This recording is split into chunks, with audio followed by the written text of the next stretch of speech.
감사합니다.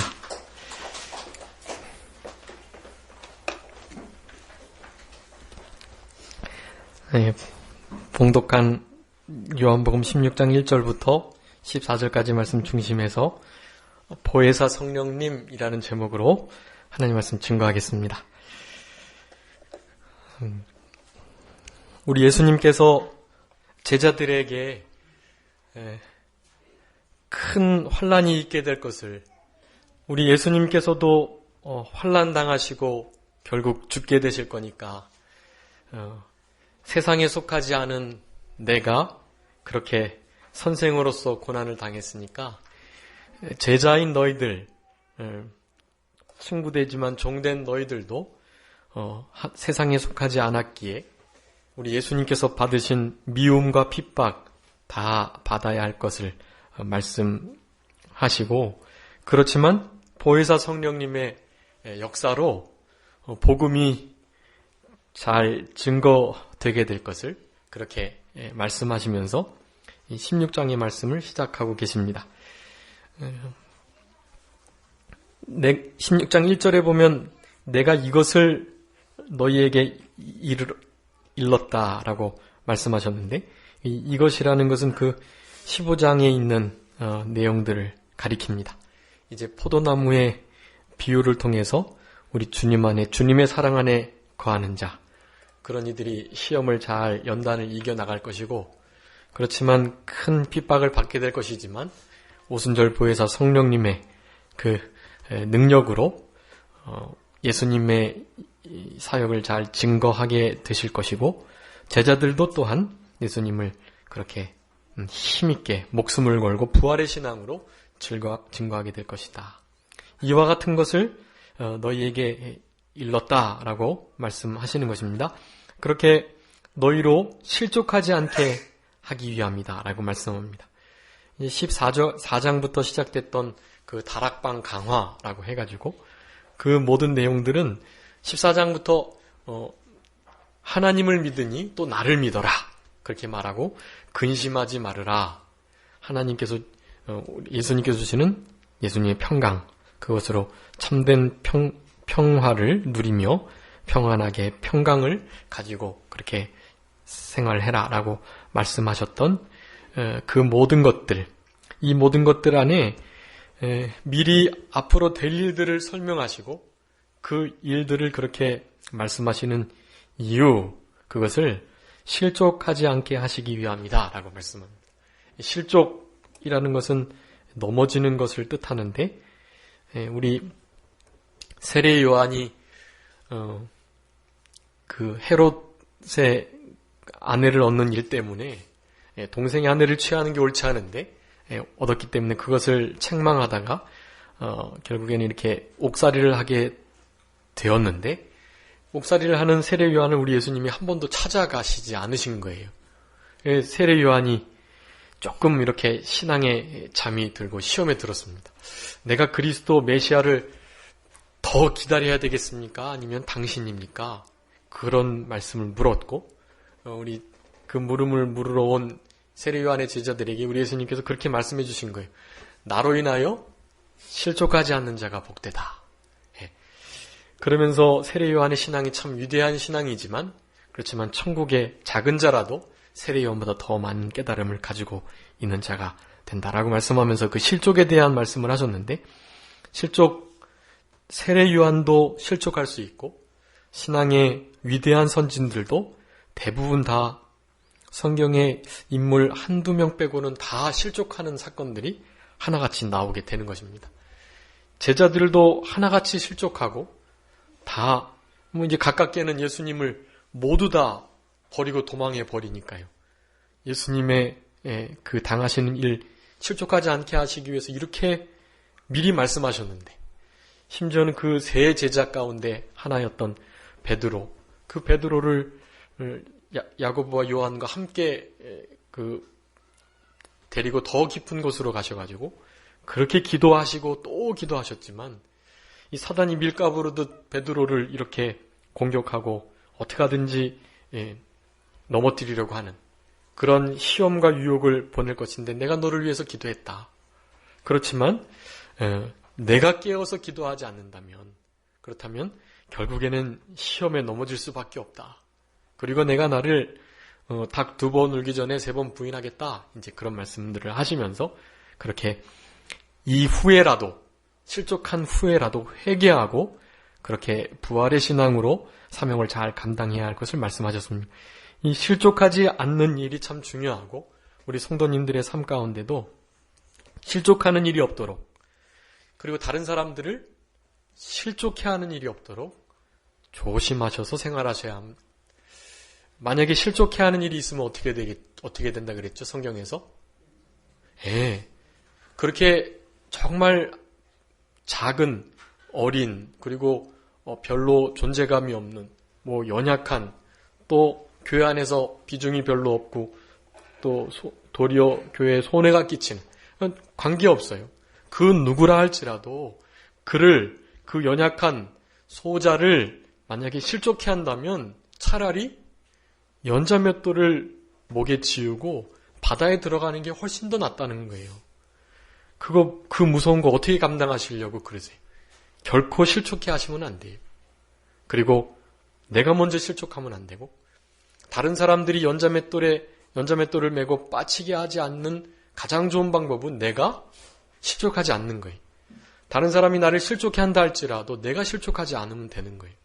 그 방송인 가수인 것 같은데, 그 가수가 그런 말을 했다 그래요.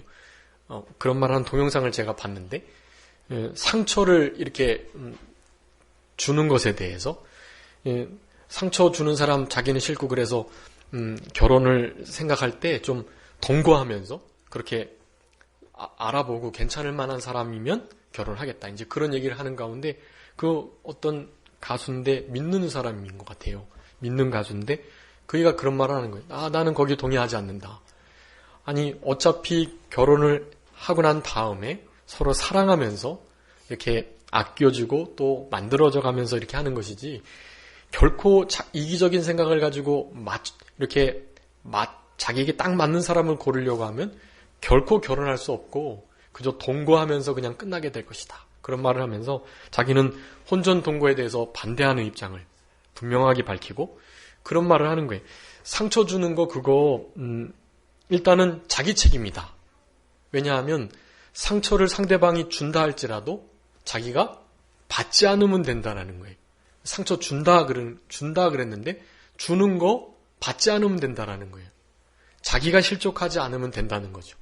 아무리 실족하게 하고 상처를 막 줘도 내가 받지 않으면 된다는 거예요. 내가 그거 딱 거절하고 그가 주는 상처 안 받으려고, 실족하지 않으려고 힘쓰는 거예요. 우리가 못하니까 기도하시고 깨어서 기도하면서 성령님의 도우심을 간절히 구하시면서 그렇게 실족하지 않기를, 또 남들을 실족해 하지 않기를 그렇게 늘 노력하면서 힘쓰신다면 반드시 그렇게 되게 돼 있어요. 우리 성도님들 그게 아주 중요하고, 그 변화된 삶, 변화된 인격이 우리의 믿는 자 속에 나타나야만 합니다. 이 새로운 피조물의 삶이고 더 이상 내가 살지 않고 그리스도가 내 안에서 사는 그런 참된 거듭난 크리스찬의 모습이라고 할 수가 있겠습니다. 예수님께서 이렇게 말씀하셨는데도 이들은 다 넘어지고 실족하고 도망가고 예수님 배반하고 막 그래요. 그렇지만 그나마 이런 걸 말씀해 놨기 때문에 그나마 버퍼 역할을 해서 덜 한 것인 것을 우리는 알 수 있습니다. 2절에 사람들이 너희를 추리할 뿐 아니라 때가 이르면 무릇 너희를 죽이는 자가 생각하기를 이것이 하나님을 섬기는 예라 하겠다라고 말씀합니다. 1절부터 이 4절까지 예수님의 제자들, 모든 성도들이 그렇게 이 땅에서 핍박을 받게 될 것을 말씀하고 있는데,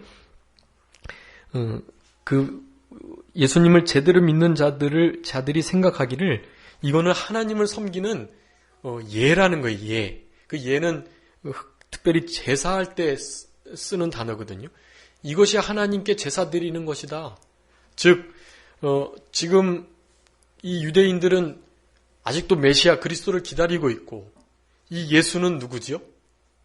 훌륭한 그냥 선지자일 뿐이에요. 위대한 선지자. 죽은 자도 좀 살리고 또 역사도 좀 제법 하신 그런 그냥 랍비 선생님, 그저 좋은 선지자일 뿐이에요. 그들이 기다리는 메시아가 아니에요. 그리스도가.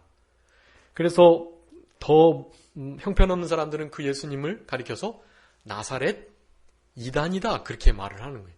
이 이단들을 그렇게 처단하고 또 정죄하고 더 이상 이단 노릇하지 못하도록 그렇게 심지어는 이제 죽이기까지 하는 그런 일을 하면서도 그것이 하나님을 섬기는 예다 그렇게 생각한다라는 거죠. 이 핍박이 문제가 아니라 목숨까지도 빼앗기는 때가 온다라는 것을 분명히 말씀하시는 것입니다. 그래서 성경에는 나와 있지 않지만 그 예수님의 제자들의 그 역사 기록들을 보면 대부분 다 순교한 것으로 나와요. 예, 대부분 다.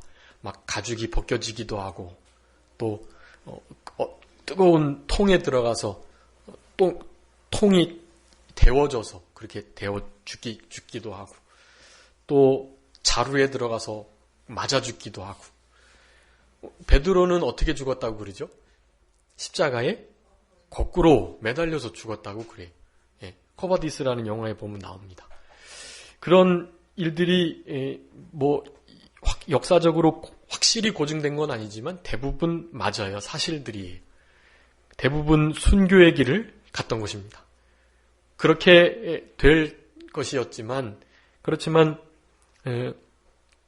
그런 예수님의 제자들의 삶을 살아가는 우리들에게도 지금 그렇게 실제적으로 목숨이 위태로운 그런 것 같은 일은 없지만 사실은 그것 이상의 순교자적인 고난을 당할 수도 있다라는 것을 우리는 아셔야 합니다. 그런 상황 가운데 있는 이들을 위해서 우리는 기도해 주어야 하고 그런 이들이 신앙을 포기하지 않고 끝까지 부활의 신앙으로 오순절 보혜사 성령님을 의지하면서 그 일을 잘 견뎌나갈 수 있도록 우리가 힘주고 위로하는 일, 그것이 너무나 필요하겠다. 우리 이제 복음서의 주인공들은 이제 대부분 제자들이었는데 사도행전을 중심으로 한 그 12제 제자 가운데 가룟유다를 대신하는 진정한 그 예수님의 제자 바로 사도 바울인데요. 그 사도 바울이 마치 하나님을 섬기는 예로 예수님을 섬기는 자들을 그렇게 폭행하고 회방하고 핍박하고 심지어는 죽이기까지 하는, 특별히 스테반을 죽일 때에는 그것이 그 사람이 죽는 것이 마땅하다라고 생각하고 그 사람들 옷을 받아두는 그런 일들을 우리 사도 바울이 했던 것이에요. 그리고 사도행전 22장이나 26장에 자기 신앙의 고백을 이렇게 로마의 정치인들에게 이렇게 고백하면서 계속해서 그 말을 하는 거예요. 나도 예전에 모르고 이 나세렛 이단의 괴수, 이 예수를 믿는 이들과 이 예수를 내가 그렇게 핍박하고 못살게 굴고 잡아다가 가두고 죽이기도 하는 그런 일들을 내가 했다. 그렇게 고백을 하는 거예요. 실제로 그런 일들이 하나님을 섬기는 예로 자행될 수가 있는 것입니다. 이름은 다르지만 지금 알라라고 하는 신을 섬기는 그 이슬람교, 이 무슬림들이 이와 같은 일을 똑같이 하고 있는 거예요. 분명히 아셔야 할 것은 그 알라와 하나님이 같은 게 아니에요. 이제 여러 가지 거짓말로 알라와 하나님이 같다는 것을 요즘에 그 이슬람 지도자들이 그렇게 막 교묘하게 꾸미고 있다 하더라고요. 무조건 아니에요. 그 하나님과 그 알라는 전혀 달라요. 우리 하나님과 그들의 알라는 전혀 달라요. 여러분 그것을 꼭 기억하셔야만 합니다. 그들이 무슨 신학적인 역사적인 책을 들어서 말하든 관계없어요. 거기서 말하는 아브라함과 우리의 아브라함은 다른 아브라함이에요. 전혀 다른 책입니다. 그 책은. 그 책을 명확하게 읽어본 선교사님, 목사님이 하시는 말씀이에요.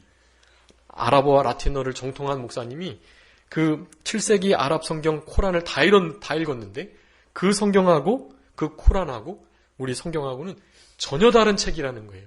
근데 지금 마치 같은 것으로, 뿌리가 같은 것으로 그렇게 오역돼서 우리나라의 권위자들도, 이슬람 권위자들도 그 코란하고 성경이 같은 뿌리를 가졌다고 그렇게 말을 한다는 거예요. 정말 잘 알지 못하고. 그들도 속고 있는 거죠. 여러분 꼭 아셔야 합니다. 다른 것이. 오늘 본문의 말씀을 통해서 이 알지 못하는 것, 이 무지가 사람을 얼마나 악하게 만들 수 있는지를 우리는 알아야만 합니다. 사도 바울도 그랬었던 자였다는 거, 그것을 우리가 기억하면서 우리가 이런 일을 하지 않기 위해서는 진심으로 바른 진리를 성령으로 늘 깨닫는 일들이 있어야 되겠다. 3절에 이것을 이렇게 예수님께서 설명하십니다. 저희가 그런 일을 하는 것은 아버지와 나를 알지 못하는 것이다. 아버지와 예수님이 어떤 분이라고 그랬죠? 계속 예수님께서 하나다, 같은 분이다, 그렇게 말씀하셨어요. 그분이 내 안에 있고 내가 그분 안에 있고, 내가 뭐든 하는 말은 하나님께서 주신 말이고, 하나님께서 나에게 하라고 하신 거, 보여주신 거, 그거 그대로 할 뿐이다. 아버지와 나는 하나다, 그렇게 계속해서 말씀하셨어요. 그것 때문에 이제 우리 예수님께서 십자가에 못 박히시는 중요한 원인이 되지만, 예수님과 하나님이 하나라는 거 그거 모르기 때문에 결국에는 그들이 그렇게 살인자 노릇하고 망할 수밖에 없었던 거예요. 지금도 이 예수 그리스도께서 메시아인지를 알지 못하고 믿는 우리들을 핍박하는 그런 유대교입니다. 이 유대교인들 가운데 돌아온 크리스찬을 메시아닉 주라고 하는데, 그 메시아닉 주들은 목숨 걸고 이스라엘에서 선교 활동을 하고 있는 거예요. 거기서 내쫓김을 당하고, 여기 뒤에 나오면 이제 추례하는 말씀이 나오는데, 2절에 추례 나오죠. 이 추례라는 것은 그 신정국가, 재정일치된 그런 국가에서의 교회로부터의 쫓겨남은 국적이 박탈되는 거예요. 사회 공동체 안에서 추방당하는 거예요. 그냥 교회만 못 나가고 뭐 그러는 게 아니에요. 사회로부터 격리되고 나라로부터 추방을 당하는 일을 가리키는 것입니다. 그러니까 함부로 예수님을 믿으려고 하지 않는 거예요. 예수님을. 지금 실제적으로 예수님을 믿는다고 고백하면 얼마나 많은 돌팔매질하고 또 여러 가지 경제적으로 문화적으로 봉쇄를 당하고 있는지 몰라요. 우리는 그들을 위해서 좀 기도해 줘야 하고, 그런 세계의 선교를 위해서 마음을 쓸 때 곧 우리 예수님께서 재림하실 때가 가까워지고, 그 징표로 이스라엘 나라가 주께로 범국가적으로 돌아오는 일, 그것을 우리가 큰 표징으로 보면 되기 때문에 빨리 이스라엘에 복음이 전파되는 그런 일들이 있어야 되겠고, 그런 일이 있기 위해서는 우리가 그네들에게 진짜 예수님이 하나님이시고 하나님의 아들이시고 그들이 그렇게 기다렸던 메시아 그리스도이신 것을 담대하게 증거하는 그런 일들이 있어야 하는 것입니다. 이들은 그것을 알지 못했기 때문에 하나님을 섬기는 예라고 하면서 제자들을 죽이고 추례하는 일들이 있겠다. 실제로 그런 일이 있을 것인데 실족하지 말아라, 그 말씀을 하고 계시는 것입니다. 4절에 오직 너희에게 이 말을 이룬 것은 너희로 그때를 당하면 내가 너희에게 말한 것을 기억나게 하려 하고, 이 말한 것은 누가 기억나게 해주신다 그랬죠? 성령 하나님께서. 요한복음 14장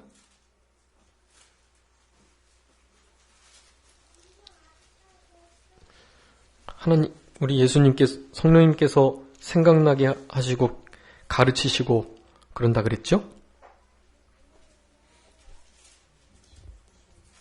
26절 한번 읽어주세요.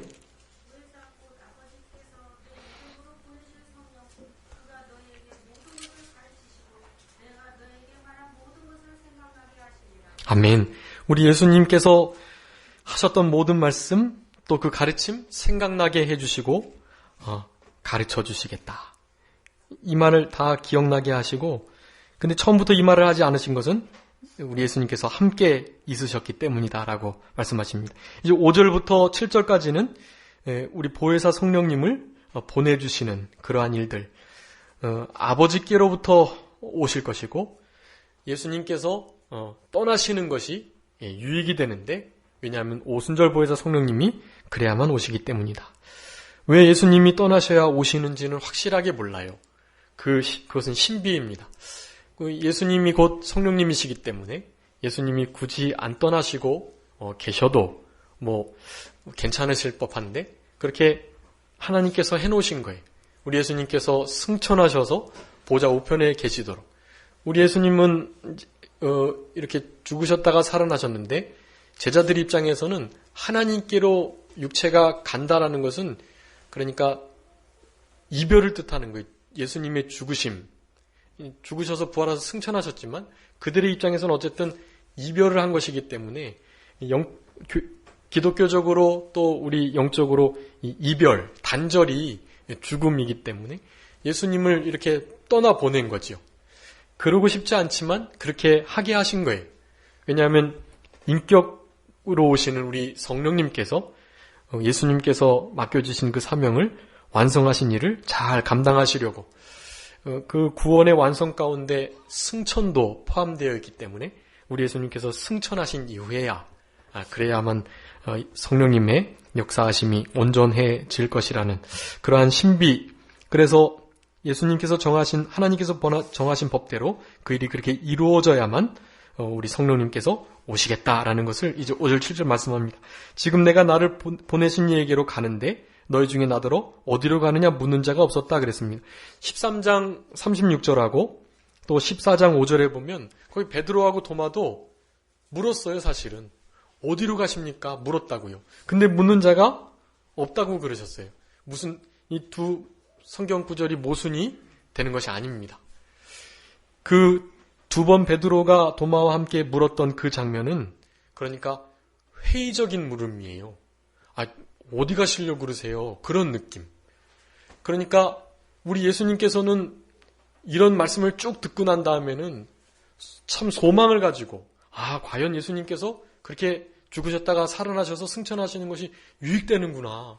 주님 정말 어디로 가시는 거예요? 이런 소망의 물음이 아니라 회의적인 물음을 그냥 했던 것뿐이에요. 불신앙적인 물음. 그런 의미에서 너희들이 나로 하여금 어디로 가느냐 그렇게 진정으로 묻는 자가 없었다라고 말씀하시고 이것은 제자들의 신앙이 없음을 한탄하시는 그런 말씀입니다. 6절에 도리어 내가 이 말을 함으로 너희 마음에 근심이 가득하였도다. 소망을 가지고 어디로 가시는지 묻고 그 일이 온전히 이룰 수 있도록 어떻게 도울까요? 이런 것을 물어야 되는데 도리어 이 말을 하니까 그럼 주님 돌아가시겠다는 얘기인가?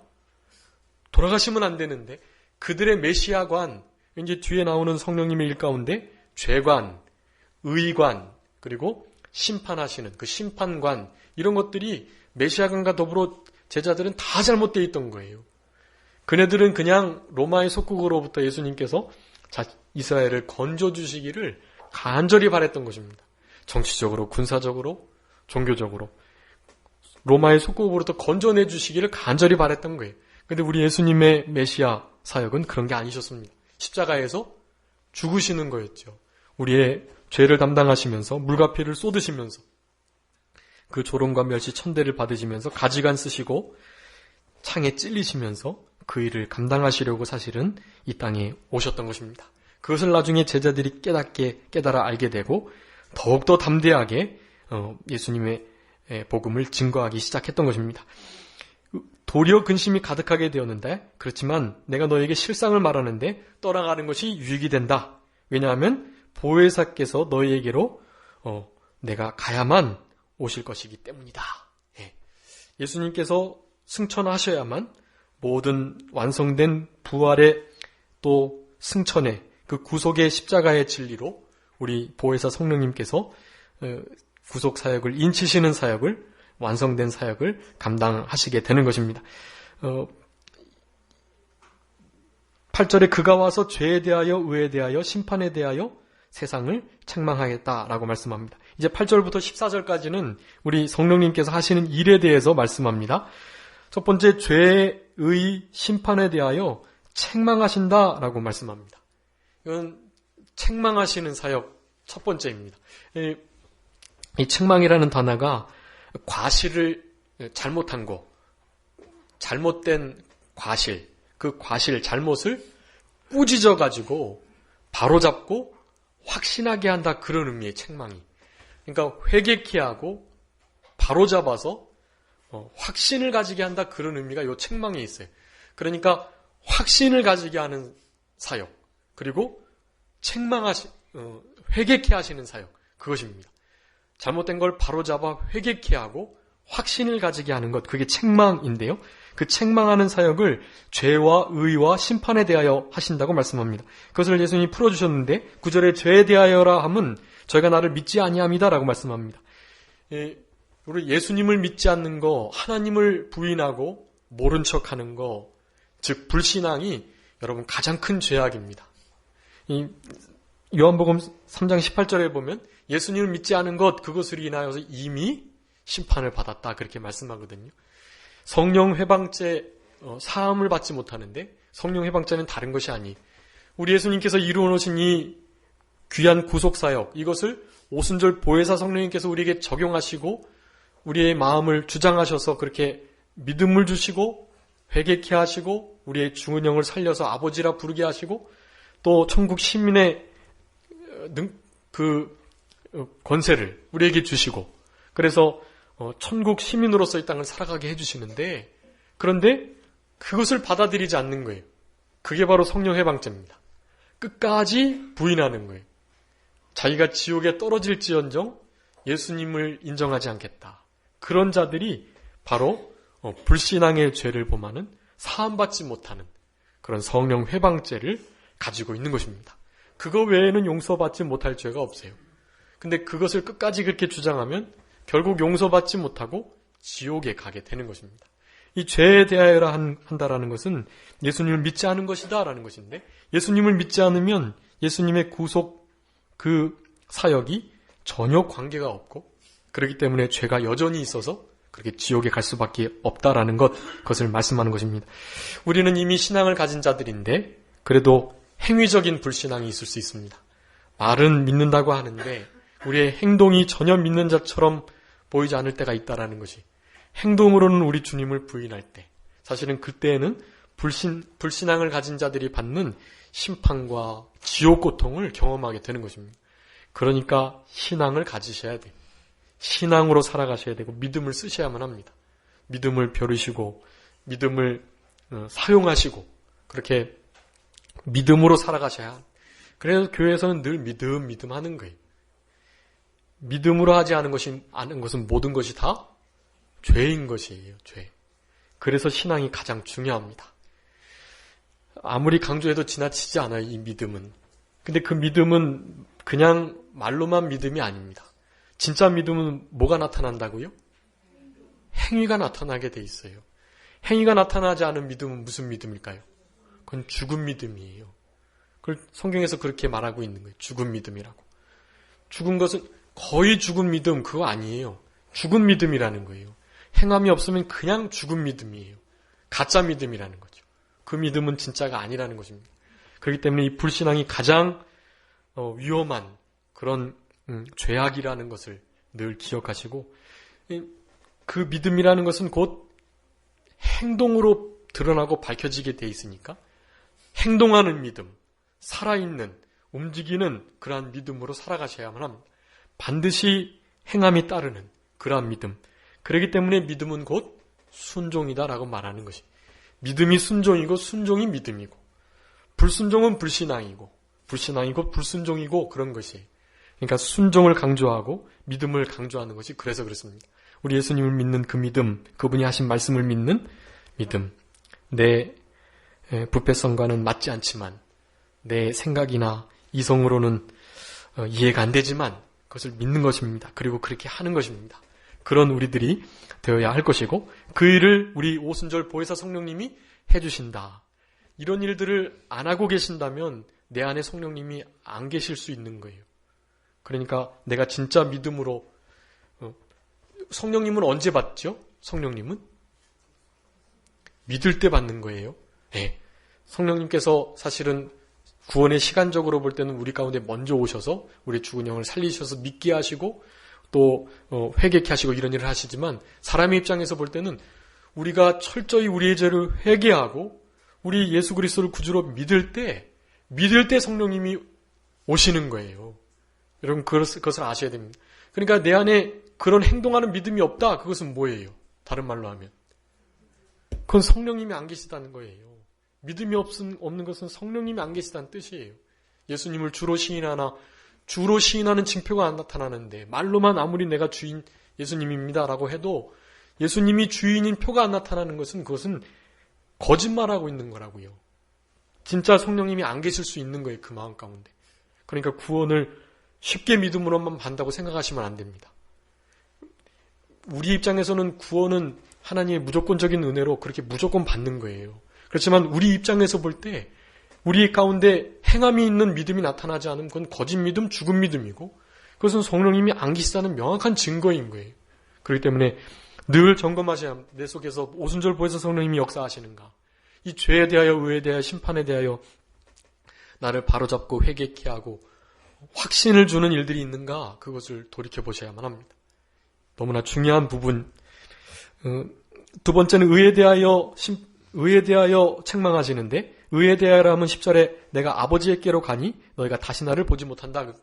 이것은 무슨 뜻이냐면 아버지께로 다시 가서 보지 못한다. 이것은 우리 예수님께서 십자가에서 죽으시고 3일 만에 부활하셨다가 승천하실 것을 말씀합니다. 승천하셔서 우리 제자들과 예수님께서 떨어지게 될 것. 그것이 의에 대하여 책망을 하시는 부분이다라는 것입니다. 이 의는 율법의 의, 세상에서 자기가 세우는 의, 그런 의가 아니라 우리 예수님께서 나타내 주신 율법의 한 의, 로마서 3장 21절에 있는 것처럼 바로 그 의를 가리키고 그 의가 우리에게 올 때는 그것을 칭의라고 합니다. 칭의. 칭의가 우리에게 확신이 되고 적용이 되려면 어떻게 하셔야 된다고요? 예수님께서 하늘나라로 가셔야 돼요. 승천하셔야 된다는 거죠. 예수님께서 제자들을 떠나서 하늘나라로 승천하셔야만 그 칭의라는 구원이 우리에게 온전히 임하게 된다는 확신을 우리 성령님께서 주신다라는 것을 10절에서 말씀하고 계시는 것입니다. 11절에 심판에 대하여라 함은 이 세상 임금이 심판을 받았습니다. 라고 말씀합니다. 죄의 주체는 사람이에요. 우리가 예수님을 믿지 믿는가에 대한, 그리고 이 의에 대한 주체는 우리 예수님이세요.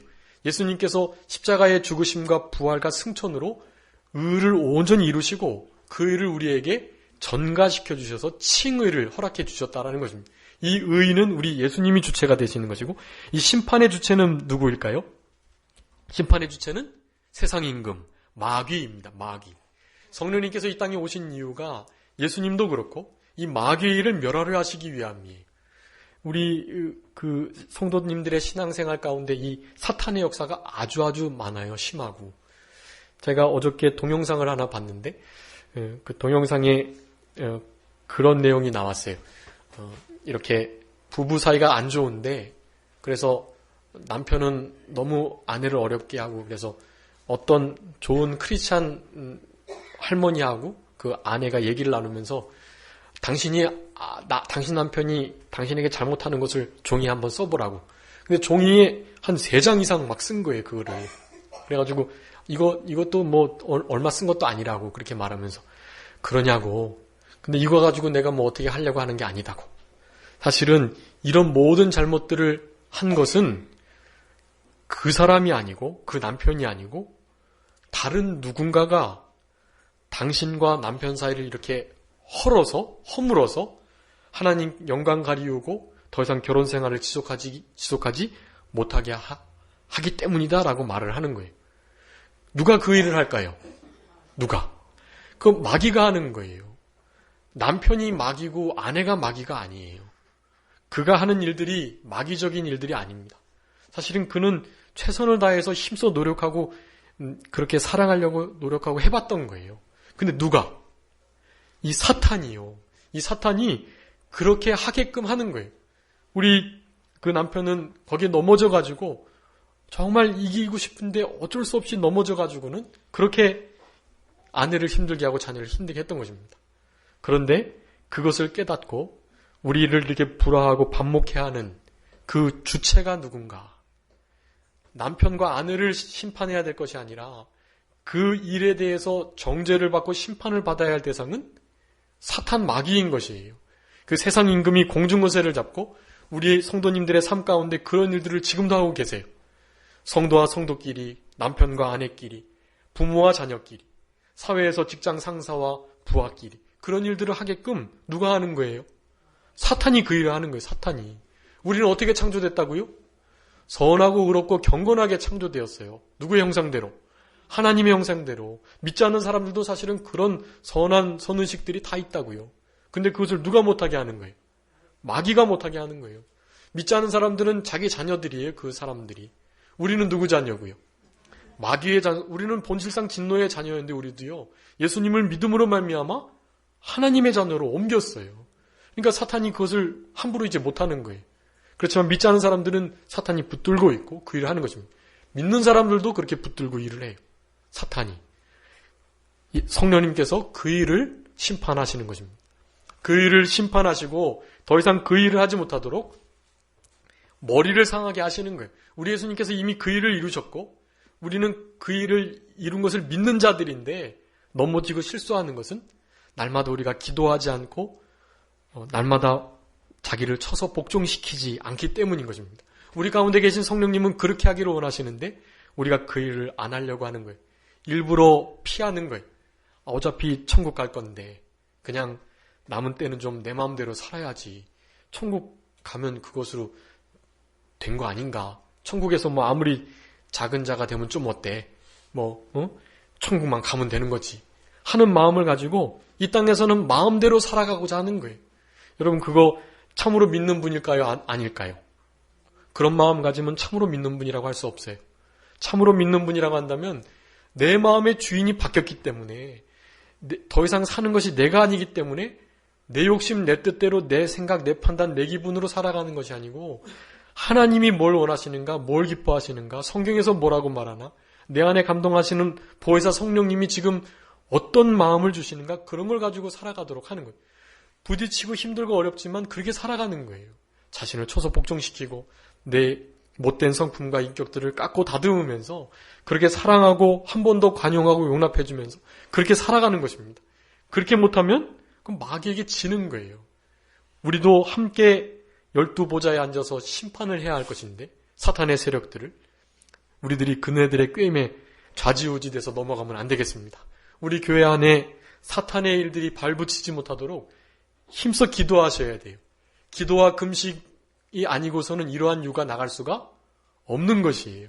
기도하고 또 금식하고 성경으로 무장하고 마음을 지키면서 우리 가운데 계신 오순절 보혜사 성령님의 그 능력을 의지하시면서 진리 가운데로 우리를 인도하시는 그 인도를 잘 따르면서 하나님의 전신갑주를 입고 그렇게 철저히 무장하면서 이때가 어떠한 때인지를 분별하면서 그렇게 살아가셔야만 합니다.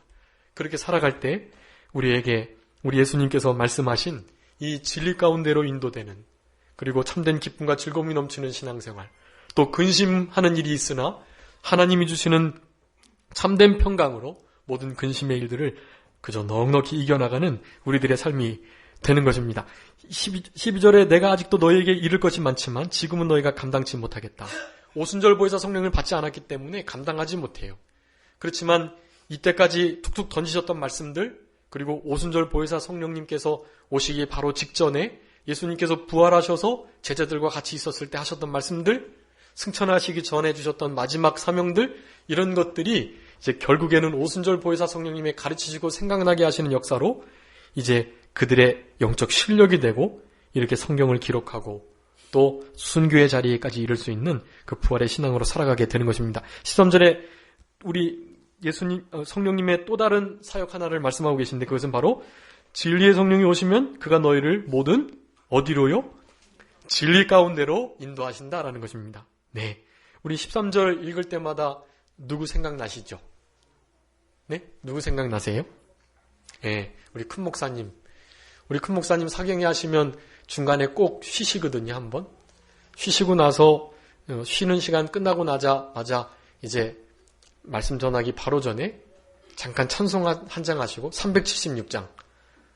376장 뭐죠?